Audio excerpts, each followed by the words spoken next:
എന്തുകൊണ്ടാണ് താങ്കൾ lens cart choose ചെയ്തത്? മടിയാണ് മക്കളെ, മടിയാണ്. ഗ്ലാസിന്റെ അലൈൻമെന്റ് തെറ്റിയിട്ട് കണ്ണ് ആദ്യമായിട്ട് കുറച്ചു കാലമായി. ഗ്ലാസ് പോലും വാങ്ങാൻ പോകാൻ എനിക്ക് ടൈം കിട്ടിണ്ടായിരുന്നില്ല. അങ്ങനെ കെട്ടിയിറങ്ങിയെന്ന് പുറത്തേക്ക് പോയപ്പോൾ ലെൻസ് കാർട്ട് പോവാന്ന് വിചാരിച്ച് അങ്ങനെ ലെൻസ് കാർട്ടൊക്കെ എത്തിയപ്പോൾ കണ്ണ് തള്ളിയിട്ട് ഇമ്മാതിരി റേറ്റ് കൊടുത്ത് വാങ്ങണ്ടേ എന്നുള്ളത്.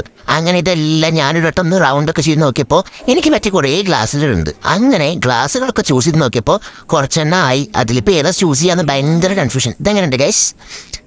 കൊള്ളാൻ തോന്നുന്നു. ജസ്റ്റ് ഒരു സ്ക്വയർ റൗണ്ട് ടൈപ്പുള്ള ഒരു സംഭവമാണ്. അച്ഛനോട് ഞാൻ ചോദിക്കുന്നുണ്ട് എങ്ങനെ ഉണ്ട് എന്നുള്ളത്. അങ്ങനെ വേറെ ഒരെണ്ണം എടുത്തു. അതും കൊള്ളാം, ഇതും കൊള്ളാം, അങ്ങനെ എല്ലാം കൊള്ളാം. അങ്ങനെ ഡാഡിനോട് ഞാൻ ചോദിക്കുമ്പോൾ ഡാഡി അന്തം വിട്ട് നോക്കുന്നുണ്ട്. അങ്ങനെ ഞാൻ അമ്മേനെ വിളിച്ചു, ചേച്ചിനെ വിളിച്ചു. പിന്നെ എനിക്ക് തീരുമാനമാവാതിരുന്നിട്ട് ഞാൻ കുറെ അന്തം വിട്ടു നിന്നു. അങ്ങനെ ലാസ്റ്റ് എനിക്ക് തോന്നിയ ഒരെണ്ണം അങ്ങ് സെലക്ട് ചെയ്യാന്ന് കരുതിയിട്ട് ഒന്നുകൂടി ഞാൻ നോക്കി.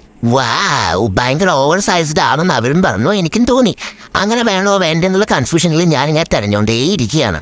പിന്നെ എനിക്ക് ഭയങ്കര ഇഷ്ടമായിട്ടോ അത്. എനിക്ക് ഒരു വെറൈറ്റി ആരെങ്കിലും കൊള്ളില്ല എന്ന് പറഞ്ഞു കഴിഞ്ഞാൽ എനിക്ക് അതന്നെ എടുക്കണം എന്നുള്ളൊരു വാശിയുണ്ട് അവിടേക്ക്.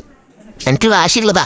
അപ്പം എന്നാ പിന്നെ ഇത് എടുക്കാന്ന് വിചാരിച്ച് ഇങ്ങനെ ആലോചിച്ച് നടന്നപ്പോഴാണ് ഒരു പറഞ്ഞത് buy get one buy free ആണ് എന്നുള്ളത്. ഒരെണ്ണം എടുത്തു കഴിഞ്ഞാൽ ഒരെണ്ണം കൂടി ഫ്രീ ആണ്, ലെൻസ് വിത്ത്.